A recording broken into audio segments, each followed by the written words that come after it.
Hello and welcome back to the Lineup Breakdown Podcast. I'm your host, Josh Shepardson, and you can follow me on Twitter where I post this at BChat50. And I'm back today to discuss the big winners from the Saturday NFL Million at FanDuel and the DraftKings Millionaire Maker from the Wild Card round. The winning lineup that took down the Saturday Million at FanDuel was produced by Butt Fumble 2 and scored 158.26 points. It featured quite a bit of chalk, but I mean, when you've only got 4 games and 8 teams, there's going to be a lot of high ownership rates just because the player pool is reduced. Starts at the top with Kirk Cousins, who is owned on 27.1% of rosters. But that was a really good selection as no one scored more points at the quarterback position than Kirk Cousins in the opening round. Redskins got bounced, but it's hard to put too much of that blame on Cousins. The defense was terrible, but Cousins did what he could to keep the game close. Passed for 329 yards, passed for a score, rushed for a score. And in all, as I said, it was the even with a fumble loss, it ended up being the highest scoring effort at the quarterback position in the wild card round. The running backs on this roster were a cheap duo. Both were fairly low owned. Fitzgerald Toussaint was the first back, higher owned of the two, 19.7%, filling in for D'Angelo Williams. Split some time with Jordan Todman.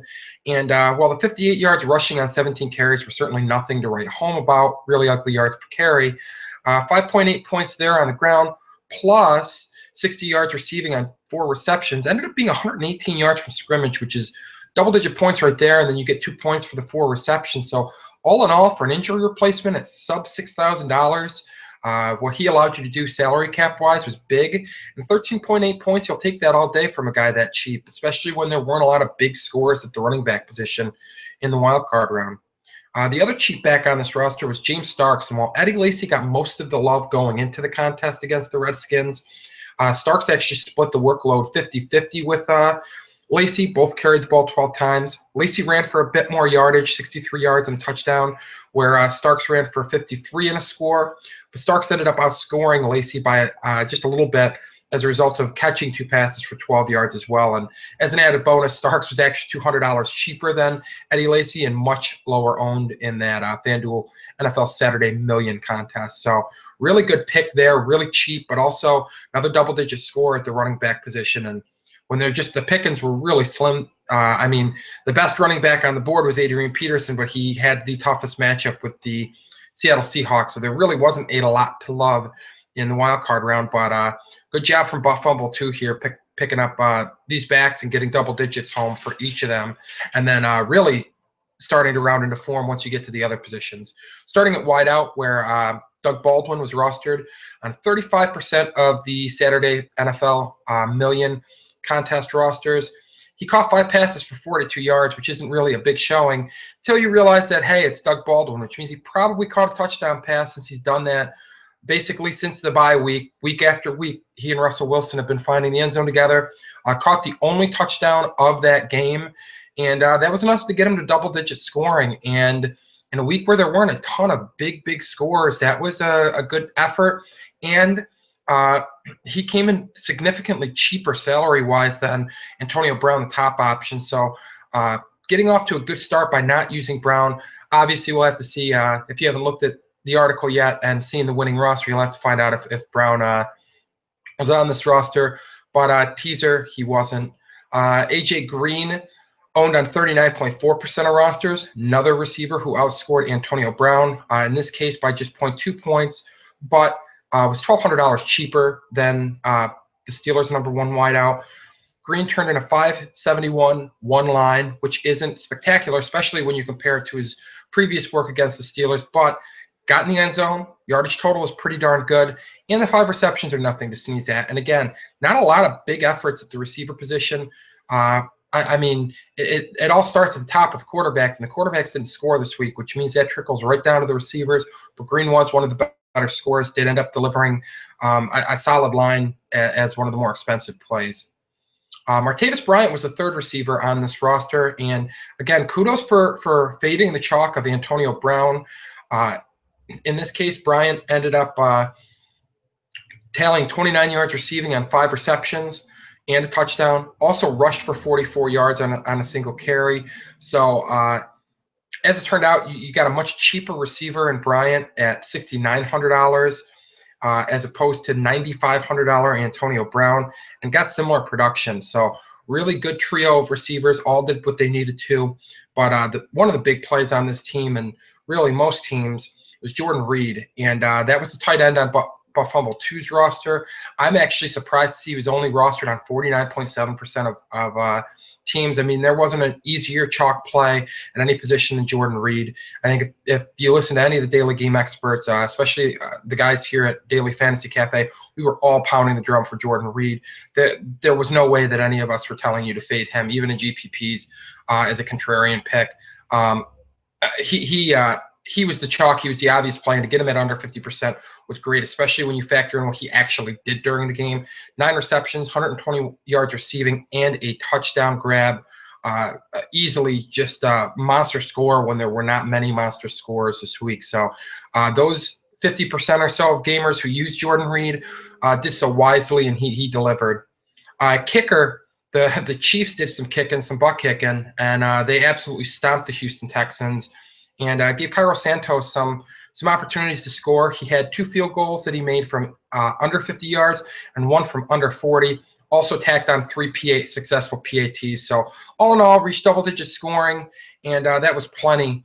And speaking of double-digit scoring and back to that butt kicking, the Kansas City Chiefs defense was just on fire in the wild card round. They were the highest scoring player, quote unquote, in FanDuel games over the weekend, and they just absolutely pounded the Texans. They forced 4 interceptions, also recovered a fumble, recorded 3 sacks, shut out the Texans, and it all started at the top of the game with a kickoff return on the opening kickoff for a touchdown by Niall Davis. So after that touchdown was scored, there was no looking back for the Chiefs, and in all, they scored 29 fantasy points, which is basically just about unheard of at the defensive position. You just don't see that kind of scoring most weeks. But the Chiefs, especially not in a playoff game where, I mean, this is the best of the best in the NFL, and the Chiefs just made the Texans look like a D2 college program, basically. They just embarrassed them.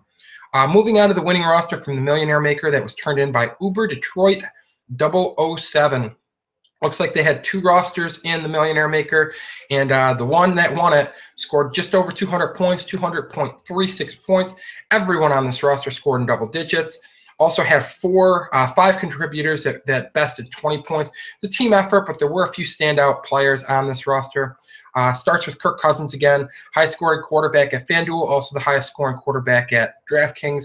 Got a slight uptick in scoring at DraftKings as well because of the 300-plus yard bonus. James Starks, another carryover from the other roster, super cheap, $3,600. Ownership was a little bit higher on the DraftKings Millionaire Maker, probably in part because of the wider gap in salaries, but also because of the flex position, but still just 13.8% owned. Another guy who scored a little bit more at DraftKings because of the differences in scoring. With that full point PPR, ended up picking up really just a full extra point with 2 receptions counting for 2 points instead of 1. One big difference between the 2 rosters was second running back on this team, and that was Chris Thompson for the minimum. I was a week early on touting him as a GPP play, unfortunately. Thought he was going to get a lot of work in that Week 17 contest. It didn't end up being the case. Did get a lot of work in this blowout loss to the Packers and was just 0.6% owned at the minimum salary. Ended up catching 8 passes for 89 yards. Also added 25 yards rushing at 8 receptions at 1 point each. You're already looking at a really nice start from your backfield just on those 8 points alone. Yardage pushed him up over 16 points.